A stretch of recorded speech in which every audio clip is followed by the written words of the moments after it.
forgot to ask. Are we climbing that? Yes. Whoa, all right, okay. We're so excited because we are getting to climb up 260 feet.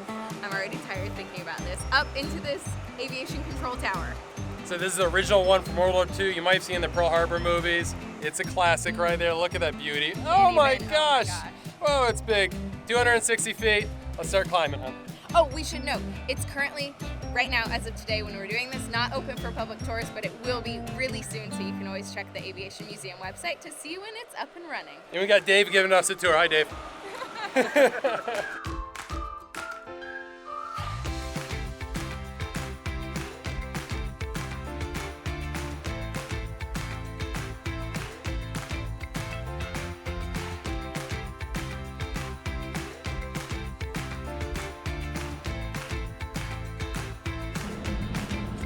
Eric and I have a treat for you today.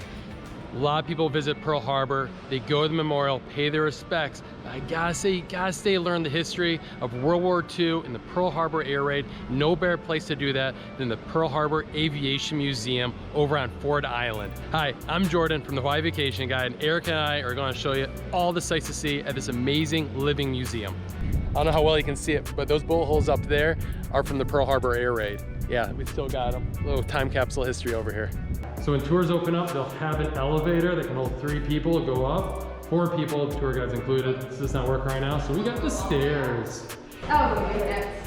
Piece of cake. During the Pearl Harbor Air Raid, this was the original tower for the airfield, and this was just the wire tower. Then they made it into a air traffic control tower. That looks intimidating. Oh yeah, look at that. I will be taking it, and I feel like I need to stretch. We have the Pearl Harbor Aviation Museum behind us right here. So there's 3 museums at Pearl Harbor. That's why this is such a great thing to do all day long. You don't want to rush in to see the USS Arizona Memorial and then rush out again. Stay, enjoy. There's so much to learn, really experience the history of this place. All the museums are nonprofits. All the money, like your ticket, goes back into maintaining these museums, buying more aircraft, making them live on for a long time. So when Henry brings his kids here, he can check out these museums and keep learning about the history of World War II. My grandpa, he served in World War II, but he was in the European theater. He came, I think, in D-Day plus 14. When he finished the war there, he thought for certain they'd ship him over the Pacific, but the war ended before he could make it over. Oh, that's a beautiful view. Not even close to being up yet. I don't love heights. So, You're doing great. thank you.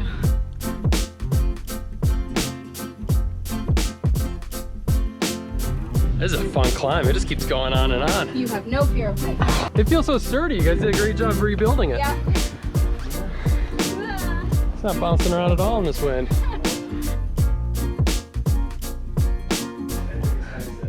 All right, this is where the elevator comes up.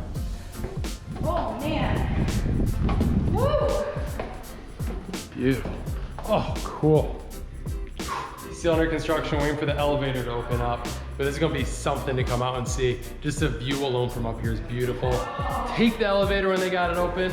The climb is sturdy, but it's a climb, especially in that Hawaii heat.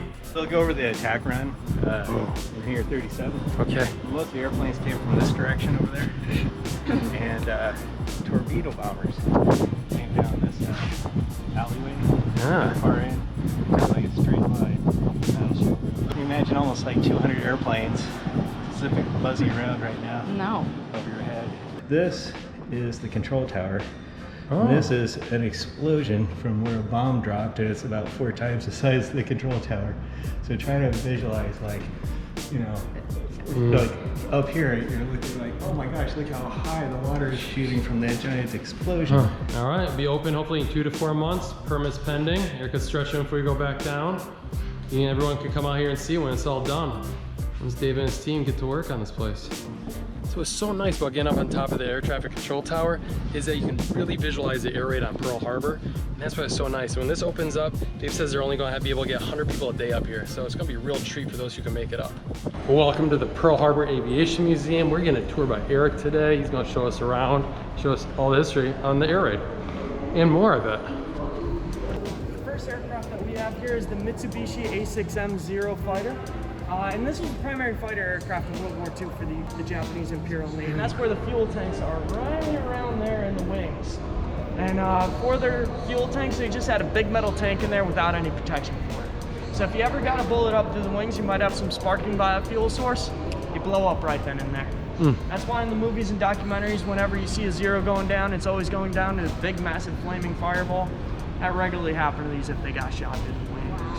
Nakajima B5N2 is a mouthful to say. So for a lot of the American pilots at the time, they couldn't really pronounce Japanese words the best. So they gave code names to all the Japanese aircraft. So this bomber, the B5N2, was called the Kate bomber. The Zero had the nickname of the Zeke. Fighters had male names, bombers had female names pretty much. Yep. So that's one that you see right here. Doesn't look like much right now. It's kind of in pieces, not fully there, but it is extremely rare. Of the 1,150 of them that were built during World War II, it's only one of two that's on display in museums today. So cool. And of those two, this is the most fully intact of the two that are out there. Is this wreckage right here? This is wreckage of a Mitsubishi Zero, which crash landed on the neighboring island of Niihau after attack, being involved in the second wave of the attack. Now this aircraft was piloted by this man in this picture right here, Japanese Airman First Class Shigenori Nishikaichi, and he was flying over the island in the second wave of the attack over Kaneohe Naval Air Station when he got a few bullets through his airplane.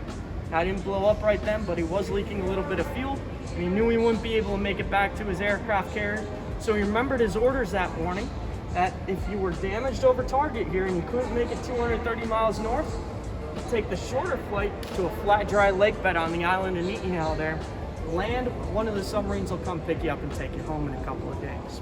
So the pilot, he remembered his orders, he's damaged, knows he's not going to make it to his aircraft carrier, starts heading that way.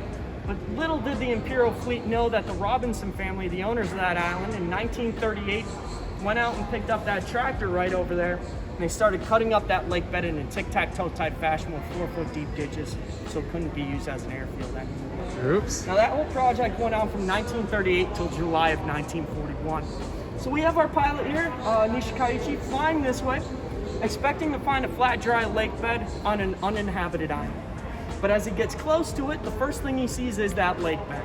It's no longer flat, it's all cut up due to the project that just got done. And as he got even closer, he also started to see houses and people walking around.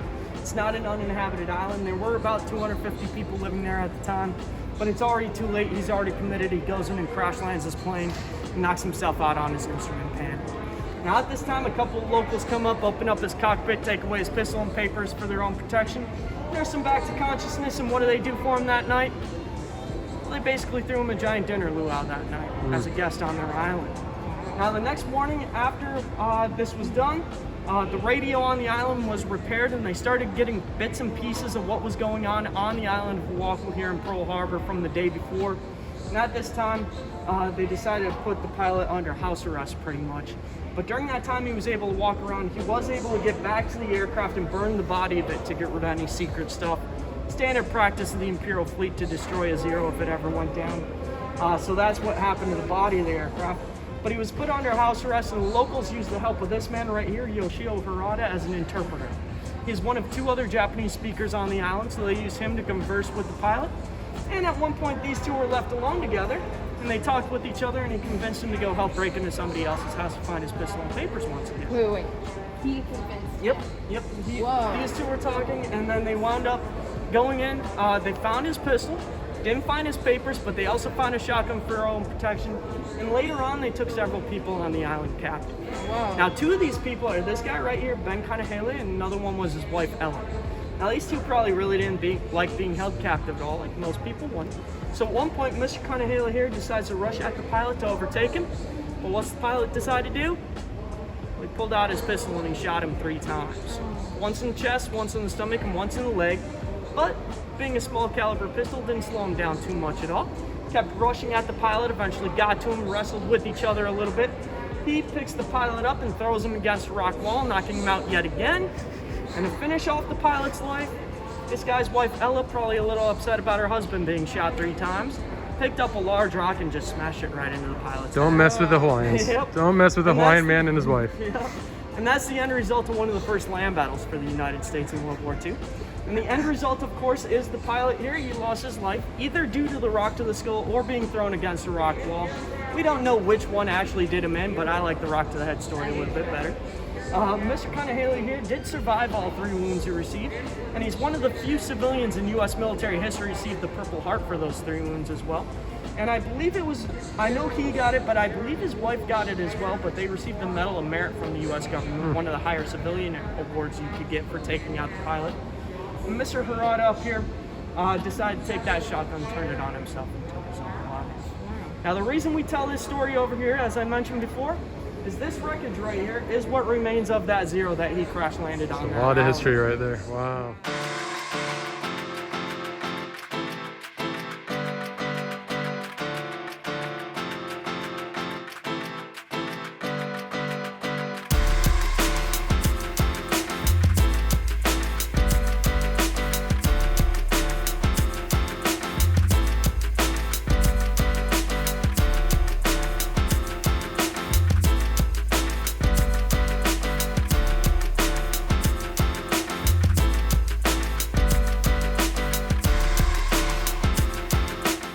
After getting so much great information from Eric and all these planes, gotta get in one myself to give it a try. And I'm not a gamer, I'm pretty bad at it, but this looks like a great adventure. You can't do this at all museums, right? So, all right, let's give it a try.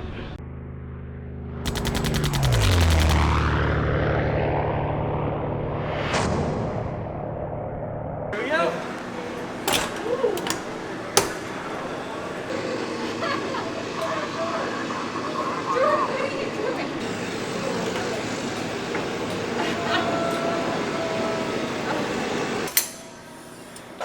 Wow, that was cool. I like flying upside down. I don't think I got a single one, did I? That was. These kids probably gonna do so much better than I did.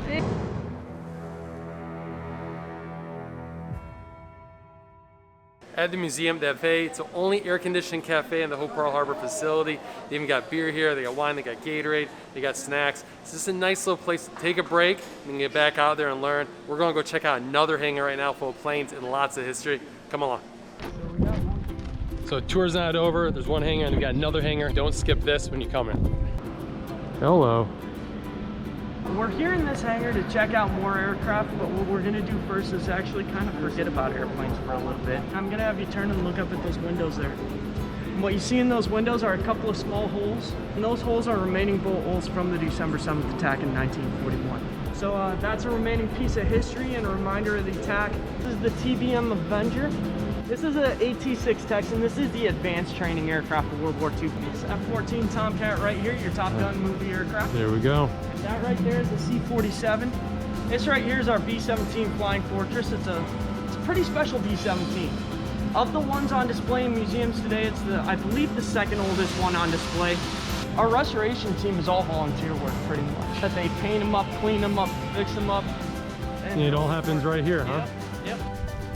Well, that was a lot of fun. Going up in the control tower, doing this flight simulator, learning all about the history. Like I said, love the guided tour. Try that, or just the general admission tickets. Either way, put this on your itinerary when you come to Pearl Harbor. Make a day out of it. The kids will love it. We gotta bring Henry back here, see all these planes. He's gonna absolutely love it. Thanks so much for watching. Click the link in the description below to learn more about the museum. They are a non-profit. All the money from ticket sales goes right back into the museum. Thanks a lot for watching. All right, we gotta grab our shuttle, get home. Back to Maui. Thank you so much, you guys. Thank you. Wonderful. Yeah, amazing tour. 10 years for renovation? Dang. All right. Okay, millions of dollars. All right, here we go.